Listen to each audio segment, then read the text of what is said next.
most famous physical therapist on the internet. Well, hi there, folks. I'm Bob Schrupp, physical therapist. Brad Heineck, physical therapist. We are the most famous physical therapists on the internet. In our opinion, of course, Bob. Today we're going to show you the first 3 things everyone with back pain should try. This is physical therapist advice. And we can say that because we're physical therapists. Say no more, Bob. By the way, if you're new to our channel, please take a second to subscribe to us. We provide videos on stay healthy, fit, pain-free, upload every day. If you go to bobandbrad.com, go to the giveaway section, you're going to find out that this week we are giving away a Sleepovation mattress and 2 pillows. Bonus. Right. So also bring this back, Brad, if you don't mind. Absolutely. You can find the contest pinned to the top of the page at Facebook, Bob and Brad. Or if you want a short version of us, go to Twitter, Instagram, or TikTok. Let's get started, Brad. So the first piece of advice we're going to give you is that you try to do some walking. And the reason is that by walking, you're getting all the joints of the back moving. It acts kind of like as a lubricant for the back. Sure. Plus, it's a good time to start working on your posture. Yeah. Now, some of you are going to say, well, when I walk, it actually hurts. Mm-hmm. Try walking at an increased speed. I've tried this with a number of patients. It's been amazing. They came in really limping away. And I said, walk a little faster and get your arms moving. Yeah. And you could see the look on their face like, oh my God, it actually feels better. Because there's less weight on the spine as you pick up the speed.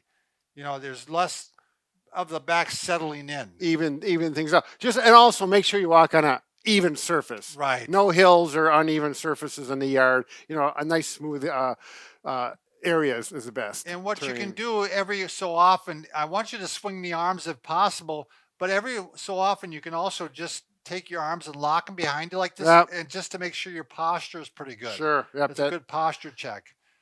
Number 2, you want to make sure the spine is in the correct position, no matter whether you're sitting, standing, lifting, lying down. And what is the correct position, Brad? Well, Bob, we call it the S position. Yeah. Right. I never know if this is making an S or is it the other way that makes it S. Well, you, Mike? Whatever. This one? Yeah. He doesn't even know what an S is. He doesn't even know what an S is, right? Sorry, so Mike. You have a slight curve in at the neck. Yep. Slight curve out at the mid-back. A slight curve in at the mid-back. Right. You're basically standing up straight. Right. Is what you're trying to do. If you got your shoulders back, your chin slightly tucked in, you'll have that proper position. Now, the key to this, though, is that you maintain that position even when you're doing such things as bending over or lifting up. Right. So if I'm going to go ahead and I'm going to pick up something for the floor, look at me. I got my back nice and straight. My movement doesn't come from the back. My movement comes from the legs. So an easy way to do that is just to do a lunge. Sure. And go down like this. Right. And you see how my back stays straight the entire time. I find with a lot of people, Brad, when they have back pain, they initially keep the back straight because it hurts if they bend it. Right. So, yeah. Taking their time, which is good. Right. Good. So if it's hurting, you're probably not keeping it in the correct position. Sure. It's very possible. But even as it gets better, continue to monitor that. So that's what you want to do for the rest of your life. You want to keep that back under. Brad, do you want to show how you can actually keep your back straighter with using a chair with a little bit of help? Right. Well, first of all, it's nice to get a nice firm chair that's going to, offer good posture. And of course, we're not going to sit like this. We're going to get your bottom back. And it's nice to get a support in the lumbar spine. We have lots of different types of supports. These are all McKenzie type ones. Right. Yeah, and you can start out with a towel roll. Yeah. Roll up and put it in there, and that works fine. These will be a little more comfortable. And the thing is, you need to find out what size you need with the towel roll by changing the size of the towel roll. This is obviously thicker. This one's a rounder shape, and this one is kind of a flatter shape, and it's air-filled. Yeah. But so the thing is, if you have a kind of a larger buttock, Yeah. You're going to need a larger support because you're going to have a bigger arch. Right. If you're a slight person, I guess I'd be considered a smaller person, right, Brad? A thinner person. Well, you're tall though. Right. I need a less support. I have one that's very flat in my vehicle that I use. And it does depend on your your chair or the seat that you're sitting in. A soft one, typically, you need a thicker one to make up for the soft, squishy. Right. Very good point, Brad. Like if you're on a couch, Yes. you probably are going to need like a throw pillow or something behind you to give you support. Right. So now if you're lying down in the bed, if you're not having pain, I don't know that you need to correct it, but if you are having pain issues, you may even want to use, you could take a sheet and roll it around, or roll it up and then tie it around you. And this helps maintain the arch in your back while you're, am I going to do this wrong? There we go.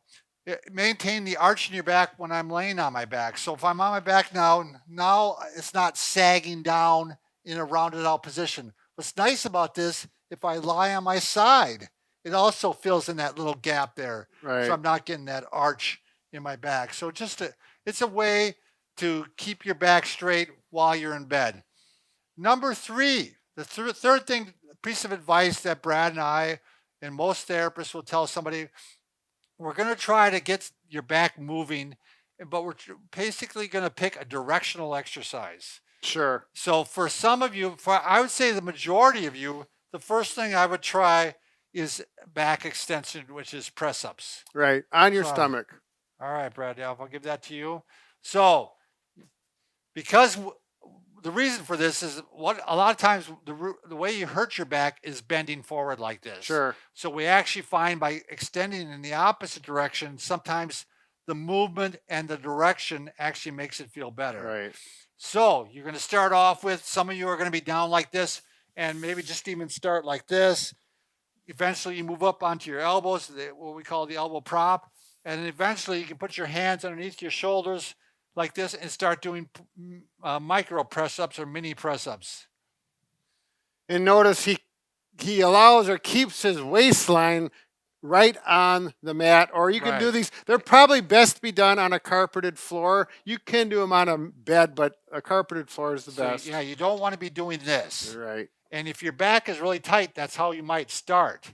I mean, you might feel like you can't get your pelvis down. Sure. But eventually you want to keep working at it, stretching to the point where you got your arms straight and your pelvis down. Sure. So that's exercise. Now, this is one that I would not try with spondylolisthesis. They say, right? Or spondylolisthesis. Oh, I don't know. I always think we say it the same way. And also spinal stenosis. It's probably not going to help those. The one that we find that almost everybody can do for the first time is trunk rotations. Do you want to show that one, Brad? Oh, sure. Yeah, this is a nice, even if your back pain is pretty severe, you can start with this. And you can do this, before you get out of bed, but you're in hook line position on your back, relax, bring your knees up to about this position, knees together gently, feet together gently, and just back and forth. I always tell my patients, I says, it's like a windshield wiper going back and forth in your car. Only go in a pain-free range. If you can go this far to the right and it's pain-free, and you go to the left and you only go a short direction, don't push into the pain, just bump to the pain and then go back. And eventually, this may take over a period of a few days, that direction that was painful should start to loosen up, and then you can become equal on both sides. That's the goal. I don't know if I've found anybody that can't do this one, Brad. Yeah. You? I mean, I just, almost anybody who's even when they're pretty severe pain, they were able to do some of these. Right. But it's pretty common that one direction may be painful. Right, exactly. Right. Or they maybe couldn't do really wide swatches. Yeah. But, Yep. All right, this one's a little more complicated. This would be for someone with spinal stenosis or spondylolisthesis. I can't say it, but Brad, that's pretty close. And maybe you're right, Bob. I don't know. So what I do is I actually have them, this works well on a staircase, especially if they have a railing on the staircase. They put their foot up maybe a couple steps like this, and they're going to stretch forward, and they're going to stretch the hip flexors here, which tends to pull on the pelvis, which tends to pull on the back. Can you put the other leg up? Yeah, I that think would it'd be a better idea, easier Brad. for everyone to see. So I'm stretching the hip flexors here, and while I'm in this position, I'm going to try a couple rotations here. I'm keeping my back really straight, but I'm getting a little bit of back movement while I'm stretching the hip flexor. This is just, I found this one works with people with spinal stenosis. Mhm. And I would think it would be okay with spondy too, right, Brad? Again, if it creates pain, you're not going to do it. If it's Right. just a stretch, then you can do it. So you're going to want to do both sides. You want to go ahead and stretch this There you side, go. stay nice and straight, and work on rotations too. It's really nice to do it on a stairwell that has a handrail you can Yeah. hold for balance. Yeah, and exactly. It does work with a chair, but it's a little more iffy. Yeah. So We didn't want to build a staircase in the studio today. I was willing to. You were the one that backed out. Well, Bob, I didn't bring my drill. Well, anyway, those are three possibilities. I usually start people that way off the first session. Give them one thing to work on. Yeah. I found out, Brad, that if you give people too many exercises to start off with, they don't do any of them. So I say, we're making a deal here. I'm giving you one exercise, but you got to say that you're going to do it. Right. So, and if I can, I make them sign a contract. Bob, you're pretty tough on I your am patients. tough. That's You- right. Well, yeah. sometimes you got to be. Yeah, you want to get them better, you got to be tough. So That's right. thanks for watching.